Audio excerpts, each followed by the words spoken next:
This is a monumental step forward. It's no longer if there's going to be a vaccine, it's when.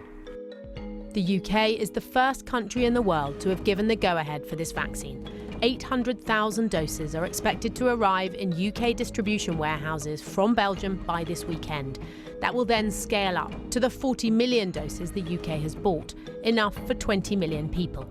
It's a huge logistical challenge. So what do we know about the plans?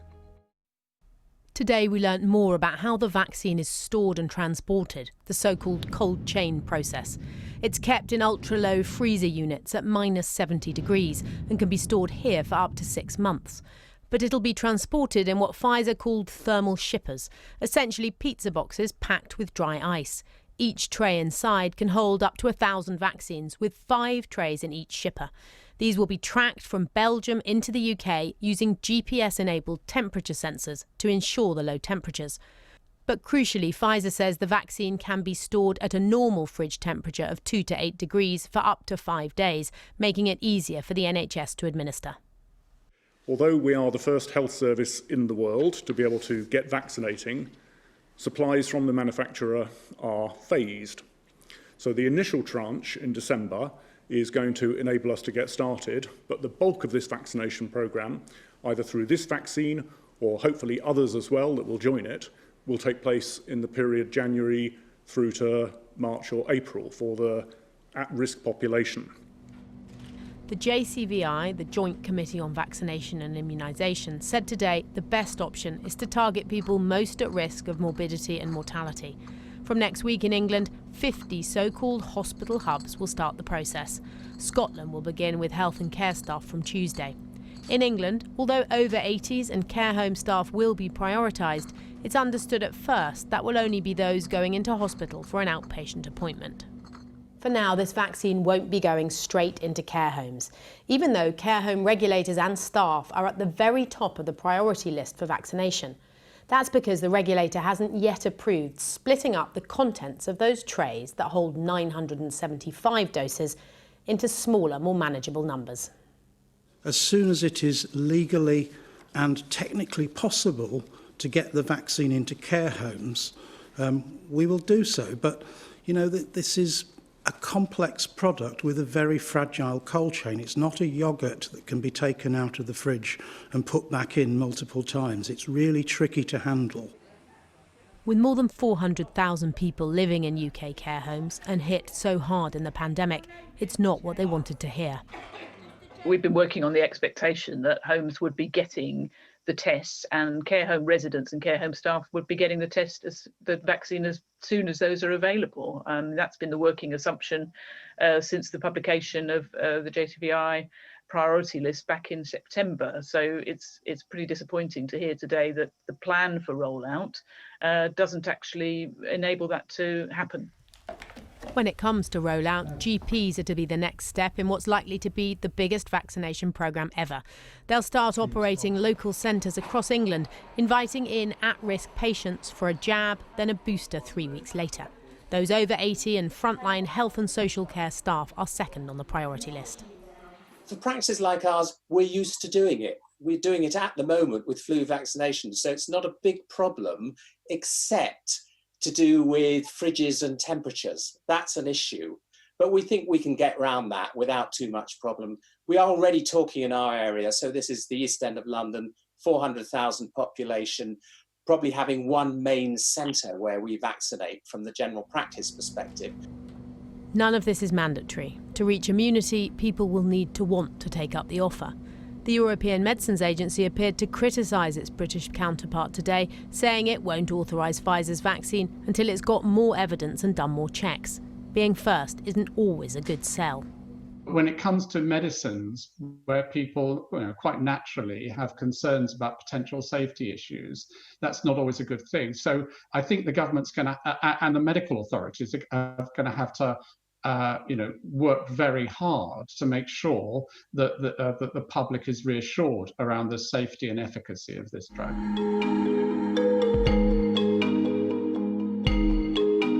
As the vaccine rollout spreads across the country, expect a widespread campaign of information and persuasion over the coming months. Katie Razzall, and Katie's with me now. And we've heard on a sort of similar area, Katie, but slightly different, about university students and how they're going to have to stagger their returns. Tell us more. Well, yes, Emily, the government's announced more detail on what we were reporting earlier this week, if you remember, and they're saying that, yes, student return to English universities will be staggered over 5 weeks after Christmas, and that they'll be offered rapid COVID testing by the universities that have already offered that to them for leaving. To leave, they'll be offered that on their return. The Department for Education is also saying that students who go home to Tier 3 areas where mass testing's on offer should take up a test before they come back to university, and that's obviously to try and stop the scenes that we saw in October with all those spikes in cases and students self-isolating. I've heard that there was quite a lot of tough lobbying by universities with more students who do the kind of courses, social work, nursing, medicine, those kind of courses where you need in-person teaching, you need placements, and that lobbying worked. They've won, so they're coming back first. They're allowed back to take up those offers of placements and all of that. They get to come back between January the 4th and January the 18th, whereas all other students will have learning only online, and they have a travel window between the 25th of January and the 7th of February. So another start for many of them to an abnormal term in these abnormal times. Goodness. Katie, thanks very much indeed. So what then do we know of the way the vaccine actually works, and how quickly will other countries reach their own regulatory sign-off? Earlier I spoke to Sean Marett of the company behind it, BioNTech. He of the 1 a.m. email this morning, and asked him whether we should be worried that the UK is the first country to give its approval. There is no question in our minds that the depth of questions we've received, and we are the marketing authorization holder, BioNTech, meaning that we get to interact directly with the UK regulatory authorities, that the UK have asked us some very, very deep questions about our vaccine before approving it. And the significance of that is what? That you feel they have been as rigorous as they possibly could at checking? I can tell you, in many jurisdictions we own the product, and so we deal with the regulators directly. And from what we have dealing with the UK and other regulators, there is absolutely no difference in the depth of questions that they ask. And they ask 3 questions. The first one is, does this look like it's going to help protect the population against COVID? The second is this sufficiently tolerated to be given to the British people?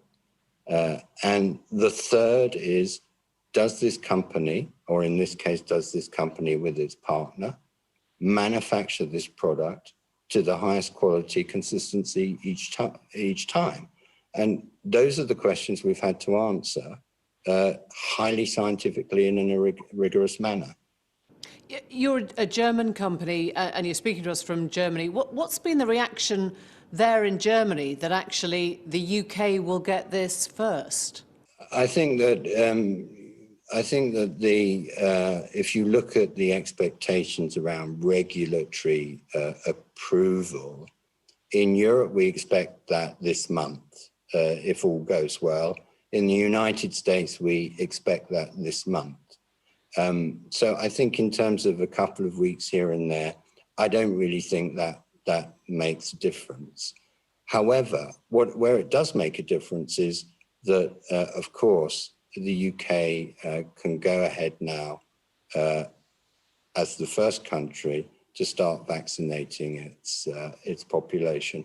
And for me, I have a really specific interest in the UK, and that our kids are here, and my parents are in the over 80s bracket, and until they get vaccinated, we can't see them. This vaccine works differently to any other vaccine that's been approved, the mRNA, the way it's used. Just explain to us what that is. So mRNA stands for messenger RNA, and it's a messaging molecule. We have billions of copies of this in our body, messenger RNA, and all we have done is we've taken that message and adapted it to instruct the immune system to watch out for virus, and if a virus infects, destroy it. And we know that the vaccine protects you, but you might still spread it. Is that right? You could still get infected with COVID, it just wouldn't make you ill? Yeah, so we cannot answer that question yet. What we can answer is the question, what sort of protection do we see? And protection is defined as, in our clinical trial of 43,000 folks, do you get symptoms of COVID or not on our vaccine versus a placebo arm? And the answer is, in 95% of cases, you do not, on this vaccine, get symptoms of the virus. And that's true for all age groups, elderly, over 65s, through down to 18-year-olds. Now, does that mean that we don't spread it? That's for further scientific analysis. We cannot say yet. So if I have the 2 doses of the vaccine, could I hug a friend straight after, or could I still be passing on COVID? Well, what we've shown is that you yourself will be protected 7 days after the 2nd dose. As to whether you would spread it, it's unlikely, we would say, but we have no evidence to suggest that you would not spread it. I think it's just simply too premature to be able to address that very important scientific question. And will your Christmas celebrations be even bigger for you because of this, or do you think you'll be even more cautious? You won't presumably be coming over here to hug your parents yet. No, I think that, of course, we would love to come, but I think you've got to wait 28 days from first injection to make sure that, according to our clinical trial, you're covered. And so, unfortunately, we're going to miss Christmas in the UK this year. But what we can say is that providing my parents get vaccinated over the next few months, we can come for Easter, and that will really please the grandchildren here. John Barrett, thank you very much indeed. Thank you. Well, let's take some of those thoughts a little bit further. Joining us now, Professor John Edmunds, the epidemiologist who sits on the SAGE advisory body, Professor Anthony Harnden from the Joint Committee of Vaccination and Immunisation, and Dr. Margaret Harris from the World Health Organization. A warm welcome to you all. Professor Edwards, I'm going to start with you because you often come on this programme. You're quite calm and sanguine. Can I ask you how you're feeling tonight? Oh, it's great. This is fantastic news. It really is. It's an amazing achievement. Can you explain to us why this is a game changer, not just for COVID, but potentially for all vaccines? Yeah, so this is a new type of vaccine, this mRNA vaccine. So the Moderna vaccine is very similar, and we haven't had these sorts of vaccines before. They have been in development for some time, but they haven't got through, to licensure yet until today. And I think, but there's lots of advantages of these vaccines, which is why there've been so much interest in them over the last few years. So they're kind of easier to manufacture in a sort of in a way that is replicable and so on, which is one of the very important things that the manufacturers have to do. They have to make sure that they can manufacture it in exactly the same way again and again and again and again. And the way it's manufactured, because of its novel kind of construct, it means that it's easier to do that. Most vaccines, you have to grow the virus on some cells. You have to grow some cells first, and that's difficult to do. And then you have to grow virus, and that's difficult to do because viruses kill the cells and all that sort of stuff. And then you have to somehow remove the bits of the virus that you want and purify that and use it in a vaccine. So it's all complicated and lots of things. There's lots of sort of difficult steps in all of that process. And this is much simpler, chemical process, really, rather than a biological process. But can I ask you something? Because you heard just before Sean Marett talking about, he called it the messenger RNA. Should people be concerned? I mean, is there any worry that that changes the DNA, or is it safer than using a bit of the virus itself? It's safer, probably. It can't change your DNA. It can't do that.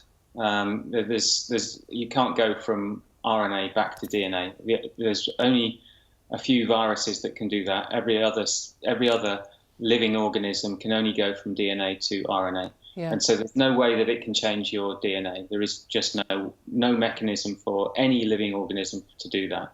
So, Professor Harnden, that sounds like it's about as safe as we could possibly hope for. The question that you've been dealing with is how do you get it to the right places and who's on the priority list? We've had a look at that. If you were a younger man who's shielding versus an elderly person in a care home, I mean, how are you weighing up those? I mean, these are very difficult issues to weigh up. But can I just echo John's thought? This is a pivotal moment for the UK in our collective response to this ghastly virus, and I think we should all be celebrating at the moment. These were incredibly difficult issues to weigh up, but we looked very, very carefully at all the epidemiological data that was both published and unpublished, and it was quite clear that the morbidity and mortality was so biased towards age. You are hugely more at risk the older you get. And in fact, if you look at deaths, for instance, 90% of all deaths were in 65-year-olds or above to date, and 99% of deaths will be covered by the 9 priority groups which we've outlined. Yeah. So of course there are going to be individuals who will be outliers and who we would love to give the vaccine given unlimited supply. But one of the great things about our country is that we have a nationalised health service. We believe in equity, we believe in fairness, and actually we believe in protecting the most vulnerable in society, and that's the route that we've taken. Let me ask you, with your GP hat on, and also I think as a long COVID sufferer yourself, if you're hearing people saying, I've had COVID, I don't need it, what would be your answer? Well, my answer is my own experiences. I developed COVID 3 days after my 60th birthday. Mm-hmm.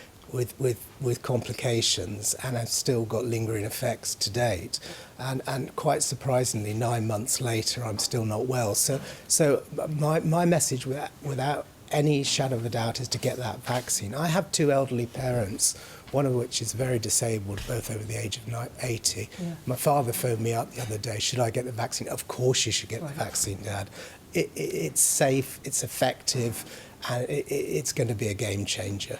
Let me bring in Dr. Harris. And it was interesting hearing Professor Harnden talk about, the sort of the National Health Service here, of course, which we all depend on. I guess some are looking at this on a more global level, and they're worried that Britain might have jumped the gun. What would you say to them?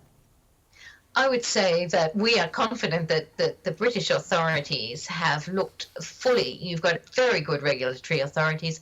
And I think the important point was I heard the chairperson describing how they'd been working in parallel. There's been an enormous amount of work from the scientists to the regulators to everybody to do this work and really do it in a really efficient way to ensure we get to this stage so quickly. So it's not about cutting corners, it's about working Dr. much Harris, better. I'm so sorry, we're having complications with your line right now. We're going to try and get this up because this is vital stuff and we don't want to miss it, but we're just maybe going to call you back, dial you up again and make sure that we get a bit of a clearer picture.